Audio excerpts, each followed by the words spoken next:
Today I'm going to start teaching my dogs the number 105, the halt, stand, your dog, walk around, and forward. For this sign, my dogs need to have the halt, the heeling toward a sign, the dig work, the stand, the stay, and then being able to move quickly off of a stand into heeling again. There's a lot of skills in this drill. For Poe is still learning a stand, so I'm going to do actually a sit and a walk around. But I will show you how I teach the stand so that you have that information. It's also in my website. There's more detail in my website, debbiequigley.com.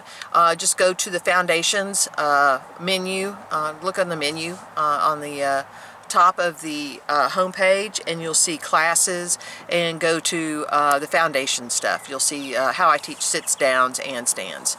And so that's important to have your stand before you try to start teaching this skill.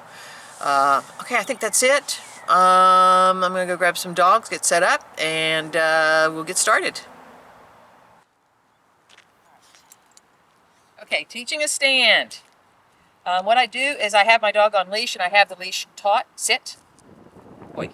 What I do is I give a pop back, which will be a consequence later on. It's just a light pop. You can use the word S-T-A-N-D if you want to, or you can wait till after they understand the behavior and add. You can do either. Good boy! And then you're releasing the reward. Remember, I'm building desire and wanting to do this skill. Come here, you. Come here. Hey. And do stop and play between each repetition. If you do stand, sit, the dog's going to go, why am I doing this? Well, it's important to break it up. Out. Sit. Sit. Boy.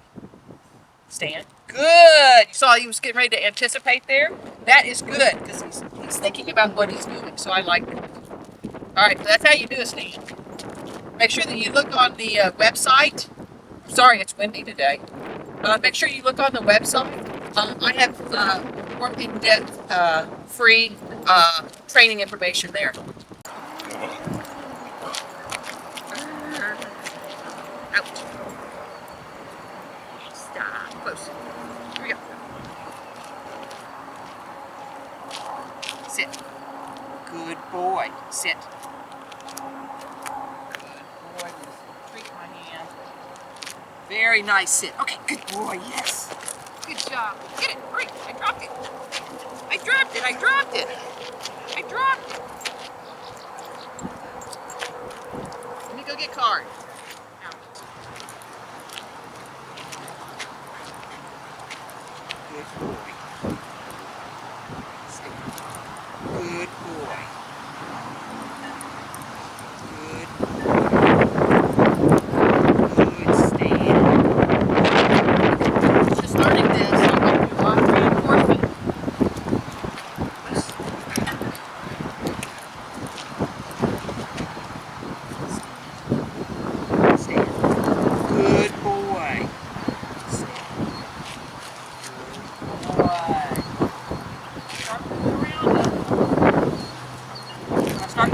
I need to make sure that I'm doing a lot of reinforcement. He needs to have confidence in that position. Okay, ready? One more.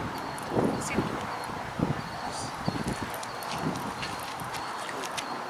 Stand.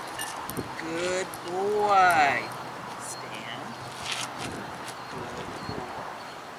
Good boy. I use a thing called slow hand, and it helps get him to understand to be still. Okay, good boy, yay! Good boy, lay down. So, since that's the first time that I've ever done that with him, heeling up to a sign and saying stand and then leaving position, I want to make sure that I build confidence in him standing still before I try to move all the way around. So basically, when I start moving around, I will randomly give him treats. So if he is standing, come here. We're just going to pretend, sit. We're going to pretend that he's standing, all right? Sit.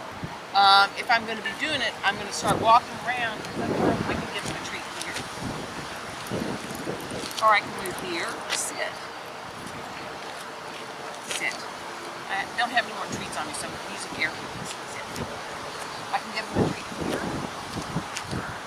I can come around, I can give them a treat there, and then I can move back into heel position and give them another treat before moving forward. Okay. So this sign is a little bit more complicated because you do have moving from moving into a sit and then in a stand and then walking around. So I'm going to really take my time building confidence on this skill before I start worrying about walking around and moving forward. So there's your skill for the day. Hopefully that makes sense to everybody. Both dogs are doing well as far as training. Do work on the halt, sit, and walk around before you put your dog into a stand, and make sure your dog understands a halt, stand, confident before you start moving around. So you have a whole lot of different skills, plus you have like 2 different sections that you want to separate. And then build desire and have fun. All right, training tip is coming up. We'll see you soon.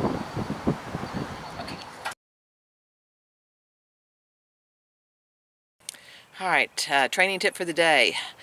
Make sure your dog is hungry before you start a training session, especially if your dog is not as enthusiastic about training as what you would like, if you don't feel they're giving you enough effort. And when I say hungry, I don't mean just in food, I also mean in attention. You know, sometimes if my dog is lacking in effort, lacking in enthusiasm, I will let them spend some time in a crate, and I will not pay attention to them, so that basically if they want my attention, if they want me to play with them and stuff, then I do it in training. You know, same with the food. You know, if your dog's overweight or your dog's just eaten, it's basically like, why do I want to work for that? And why do I want to work for that treat?